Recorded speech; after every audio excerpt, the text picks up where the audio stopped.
جو پڑھنے کے لیے جا رہے ہیں نا وہ ہفتے واری اجتماع کی برکت سے وہ جتنے مستورات جا رہے ہیں پورے ہفتے واری اجتماع میں انشاءاللہ عید تعداد میں آ رہے تھے. اب وہ پڑھنے دیکھو کے شوق میں جب پڑھیں گے انشاءاللہ پڑھنا ضروری ہے. وہ ذرا بولے تو اچھا رہتا. بھائی دیکھو ایک مسجد میں نمازی ہے، اب کوئی دوسری مسجد کھلے گی نمازی تو وہاں جائیں گے. اب کہتا ہے نہیں یار تم نے کیوں مسجد کھولی ہے، ہماری نمازی کم ہو گئے. تو آخر نماز ہی میں ہے نا، کہ ایسا تو نہیں کہ بے نمازی بن گئے. یہ بات یاد رکھے. اسی طریقے سے مسجد والی تعلیم میں آتی تھی تو اس میں بھی دین ہی سیکھ رہے تھے، اور اگر کسی نے مدرسہ کھول دیا اور وہاں جا کر اس میں کمی آ گئی تو وہ بھی دین ہی سیکھ رہے. ہمارا دل بڑا رکھنا چاہیے.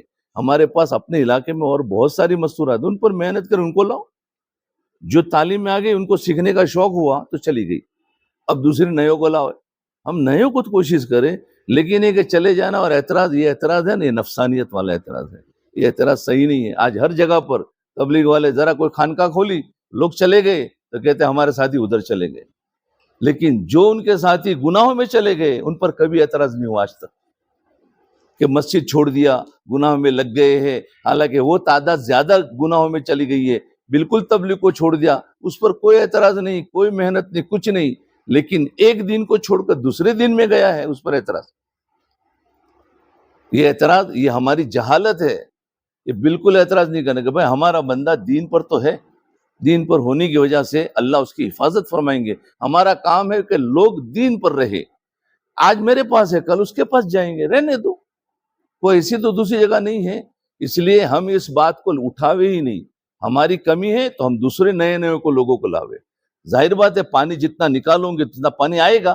اب یہ تعلیم میں جائے گی تو اور زیادہ تعلیم کرنے والی بنے گی، دوسرے اور لوگوں کو سکھائے گی. ایسے جہالت والے علاقے ہیں جہاں پر جا کر محنت کرے گی تو ہمارے پاس سے اگر اتنا پانی کم ہو گیا دوسرا پانی لاؤ، ہم دوسری محنت شروع کر دیں تو اس کی وجہ سے ہمارے پاس اور بہنیں بنے گی. لیکن محنت خالی جو چلی گئی اس پر ہمیں سوال. یہ بیٹھ کر مسجد والی جماعتوں میں پھر مشورے چلتے رہتے. میں اس پر بہت لوگوں کو جواب دیتا ہوں. جی ہاں جو ہمارے ہماری تعلیم ہوتی ہے وہ جمعہ میں ہوتی ہے سب جگہ. جی اور وہ جمعہ میں ایک دن کے لیے آتے ہیں، 8 دن فری رہتے ہیں. جی مدرسے میں جانے کوئی اعتراض نہیں ہے. بلکہ ہمارا تعاون ہے اس کے. ہاں ہاں ہاں ہمیں ہی ترغیب دے کر بھیجتے ہیں جانے. جی جی جو اتوار رضا کر رہے ہیں تو جمعہ رضا کر دے تو ہمارا بھی کام اہتمام سے ہو جائے گا اور وہاں بھی اہتمام سے. ہاں یہ ٹھیک ہے. اس طریقے سے ٹھیک ہے، بیٹھ کر یہ بات کا ہو سکتا ہے. یہ اس طریقے سے میں سمجھا کوئی ان کے دل میں آ رہی کہ ہماری مسئلہ ادھر چلی گئی اور یہاں سے کم ہو گیا. ہاں ٹھیک ہے. ہاں ہاں جی جی جی ٹھیک ہے، بہت اچھا ہے. ہمارے مکتب کو آنے کے مستورات بھی انشاءاللہ ادھری ترغیب دے کے بھیج رہے ہیں. اچھا ٹھیک ہے، چلو انشاءاللہ دعا کر لیں. اللہم صلی علی سیدنا محمد وعلی آل سیدنا محمد وبارک وسلم.